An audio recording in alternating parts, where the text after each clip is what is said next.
ആരിത്? നീ എവിടെ താമസിക്കുന്നു? ഗുരുവായൂര്. കേശവനാ പേര്? ഗുരുവായൂർ കേശവ. അച്ഛന്റെ പേര്? പാമ്പാടി രാജൻ.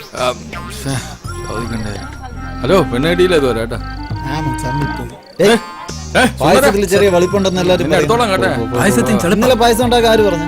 നമ്മളൊന്നും പറഞ്ഞൊന്നുമില്ല. പറയാതെ അങ്ങനെ ഉണ്ടാക്കിയ പായസം വിളിച്ച ചെറുതായിട്ടൊരു വെളിപ്പുണ്ട്.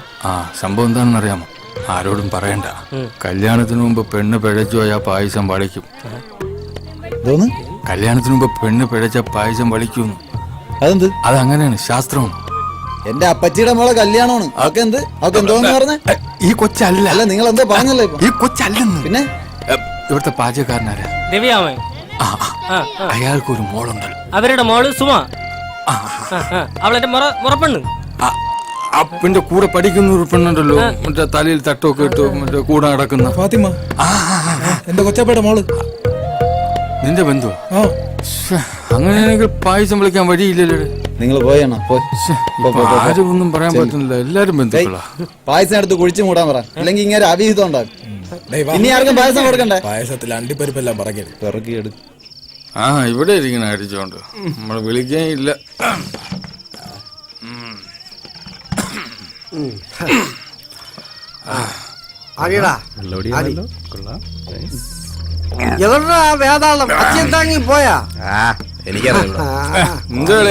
ഒന്ന് ചുമ്മാ ഇല്ലയാ, സ്വന്തം മകനല്ലേ ഇങ്ങനെയൊക്കെ പറഞ്ഞാല്?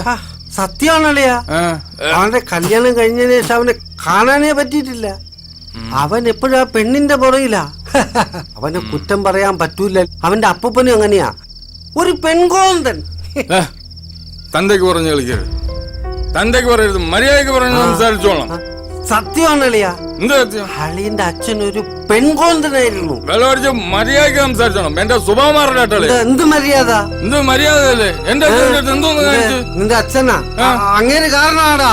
എന്തോന്ന്? ആ വഴിയില്ലാത്ത പര്യടം കല്യാണം കഴിഞ്ഞപ്പോ ശ്രീധനായിട്ട് എനിക്ക് എഴുതി തന്നത്. അതിനിപ്പോ എന്തുണ്ട്? അതിന്റെ പേരില്ല എന്റെ പെണ്ണ് ചെറിയ പ്രായത്തില് എന്നെ വിട്ടു പോയത്. എന്നിട്ട് അവന്റെ ഒരു അച്ഛൻ ഇന്തരത്തെ എന്റെ തന്തയ്ക്ക് വിളിക്കരുത്. വിളിക്കോടാ, നീ വിളിക്കോ.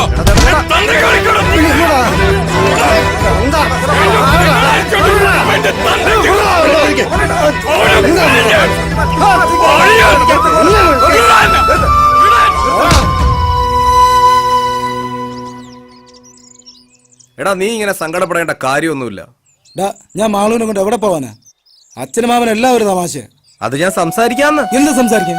നീ ഒന്ന് അടങ്ങടാ. നിനക്കത് പറയാം, എന്റെ പ്രശ്നങ്ങൾ എനിക്കല്ലേ അറിയൂ. എടാ, നിനക്ക് ഞാനില്ലേ? നീ ഒന്ന് സമാധാനപ്പെട്. അച്ഛന്റെ വാശിയാ എല്ലാത്തിനും കാരണം. നീ വിഷമിക്കണ്ട, എന്തെങ്കിലും വഴിയുണ്ടാവും. ഞാൻ കാരണം പാവം പിടിച്ച ഒരു പെണ്ണും കൂടെ പെരുവയിലാവും.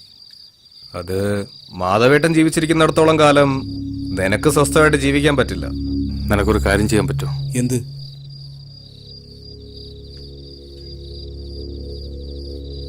നിന്റെ അച്ഛൻ ചാവണം. അയാള് ചത്താ നീ രക്ഷപ്പെടും. അതെങ്ങനെ? 10-15 ലക്ഷം രൂപ ഇൻഷുറൻസ് തുക കിട്ടും. അതുപോലെ ഇവന്റെ ജീവിതം രക്ഷപ്പെടാൻ. പൊന്നുകാക്കുന്ന മരമാണെങ്കിലും പുരയ്ക്ക് മീതെ ചാഞ്ഞാൽ അത് വെട്ടണം. അതിലൊരു തെറ്റുമില്ല. നിന്റെ അച്ഛനും പെങ്ങളൊക്കെ ഒന്നായി, നീ അതറിഞ്ഞോ? ഗോപാലേട്ടൻ പറഞ്ഞ പോലെ എന്തെങ്കിലുമൊക്കെ ചെയ്യാൻ നോക്ക്. മതി, നിർത്ത് മാമാ. ഒരു തവണയെങ്കിലും എനിക്ക് ജയിക്കണം. അതിനാരെ കൊല്ലണം പറ.